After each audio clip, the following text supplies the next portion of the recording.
নমস্কার বন্ধুরা, পদ্মদির রান্নাঘরে আপনাদের সবাইকে স্বাগত। বর্ষাকাল মানে ইলিশ মাছ, আর এই বর্ষার সিজনে বাজারে এখন প্রচুর ইলিশ মাছ পাওয়া যাচ্ছে। তাই আজ আমি সবার প্রিয় আলু বেগুন দিয়ে ইলিশ মাছের পাতলা ঝোল বানিয়ে দেখাবো, যা গরম ভাতের সাথে খেতে ভীষণই ভালো লাগে। ইলিশ ভাপা সর্ষে ইলিশের মতনই এই আলু বেগুন দিয়ে ইলিশ মাছের ঝোলটাও খুবই জনপ্রিয় রান্না। বানানো যেমন সহজ, খেতেও ভীষণ ভালো হয়।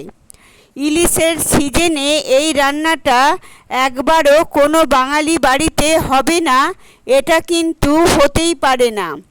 তবে আমি কিভাবে এটা আমার বাড়িতে বানাই আজকের সেটাই আপনাদের সাথে শেয়ার করব। তাহলে চলুন দেখে নেওয়া যাক আজকের রেসিপিটা। এই রান্নাটা করার জন্য এখানে আমি 6 পিস ইলিশ মাছ নিয়েছি, যা আমি ভালো করে আগে থেকে জল দিয়ে ধুয়ে পরিষ্কার করে রেখেছি।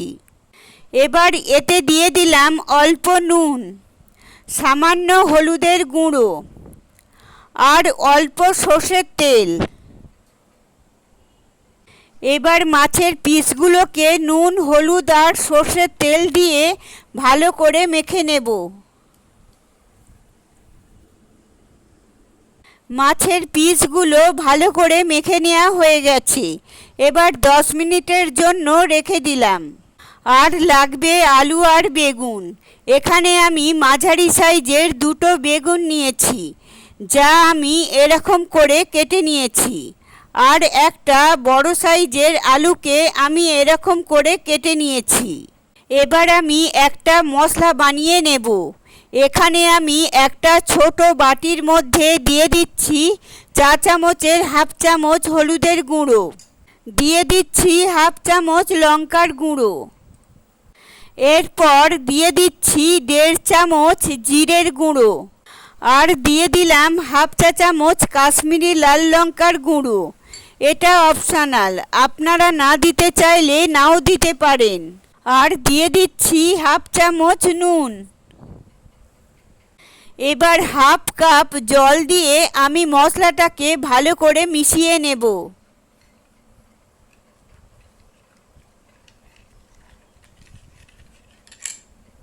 এবার একটা কড়াই গ্যাসের ওপরে বসিয়ে দিয়েছি। এবার আমি কড়াইয়ের মধ্যে দিয়ে দিচ্ছি 4 টেবিল চামচ সর্ষের তেল। এই রান্নাটা সর্ষের তেলে করলে খেতে বেশি ভালো লাগে। তেলটা ভালো করে গরম হলে এবার নুন আর হলুদের গুঁড়ো দিয়ে মাখিয়ে রাখা মাছের পিসগুলো দিয়ে দিলাম। এবার লো টু মিডিয়াম ফ্লেমে আমি মাছের পিসগুলোকে হালকা করে ভেজে নেব। তবে ইলিশ মাছ বেশি ভাজবেন না। ইলিশ মাছ বেশি ভাজলে ইলিশ মাছের আসল স্বাদটা নষ্ট হয়ে যায়। মাছের এক পিঠ হালকা করে ভাজা হলে খুব হালকা হাতে মাছটাকে উল্টে দেব।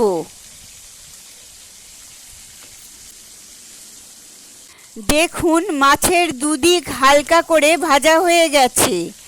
এবার আমি একটা প্লেটের মধ্যে মাছের পিসগুলোকে তুলে নিচ্ছি।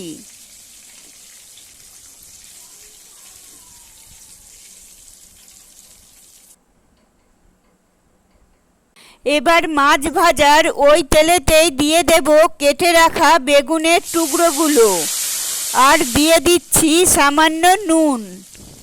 এবার হালকা করে বেগুনের টুকরোগুলোকে ভেজে নেব। গ্যাসের ফ্লেমটা এই সময় লো টু মিডিয়ামে আছে।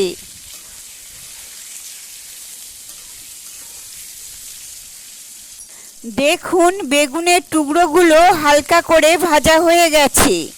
এবার আমি একটা প্লেটের মধ্যে তুলে নিচ্ছি।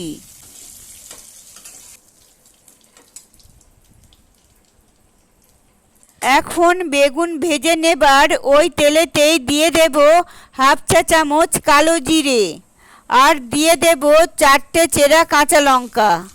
এবার লো ফ্লেমে 20 থেকে 30 সেকেন্ডের জন্য আমি ফোড়নটাকে হালকা করে ভেজে নেব। ফোড়ন থেকে সুন্দর গন্ধ বের হলে এতে দিয়ে দেব কেটে রাখা আলুর টুকরোগুলো। এবার 2 থেকে 3 মিনিটের জন্যে আমি আলুটাকে হালকা করে ভেজে নেব।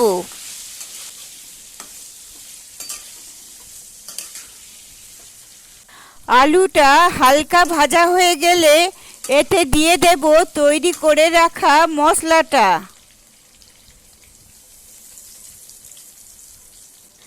এবার লো টু মিডিয়াম ফ্লেমে এই মশলার সাথে আমি আলুটাকে রান্না করে নেব।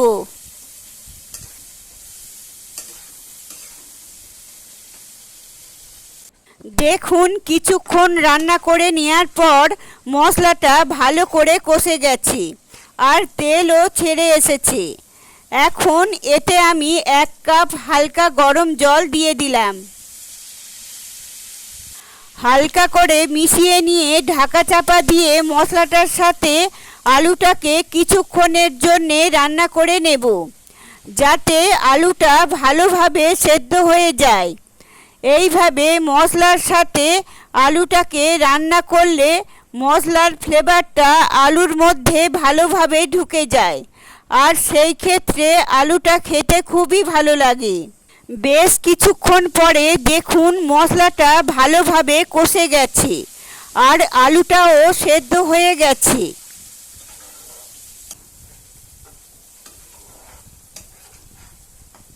এবার এতে গ্রেভি অনুযায়ী 2 গ্লাস হালকা গরম জল ঢেলে দিলাম। তবে বেগুন আলু দিয়ে ইলিশ মাছের এই ঝোলটা বেশি ঘন খেতে ভালো লাগে না। তবে জলটা কতটা দেবেন সেটা বুঝে দিতে হবে। ঝোলটা কতটা পাতলা বা ঘন খেতে চান সেই অনুযায়ী জল দেবেন। ভালো করে মিশিয়ে নিয়ে ঝোলটাকে ফুটতে দেব। ঝোলটা ফুটে উঠলে এবার এতে দিয়ে দেব ভেজে রাখা মাছের পিসগুলো। আমি এখানে ইলিশ মাছ ভেজে রান্নাটা করছি, তবে আপনারা চাইলে কাঁচা ইলিশ মাছ দিয়েও রান্নাটা করতে পারেন। আর দিয়ে দিচ্ছি ভেজে রাখা বেগুনের টুকরোগুলো। হালকা হাতে খুব ভালো করে একটু মিশিয়ে নেব। এবার ঝোলের মধ্যে বেগুন সহ মাছটা কিছুক্ষণের জন্য রান্না করে নেব, যাতে মাছের ফ্লেভারটা ঝোলের মধ্যে ভালোভাবে এসে যায় আর মাছটাও ভালোভাবে সেদ্ধ হয়ে যায়। একদম শেষে এতে 2টো কাঁচা লঙ্কা দিয়ে দিলাম।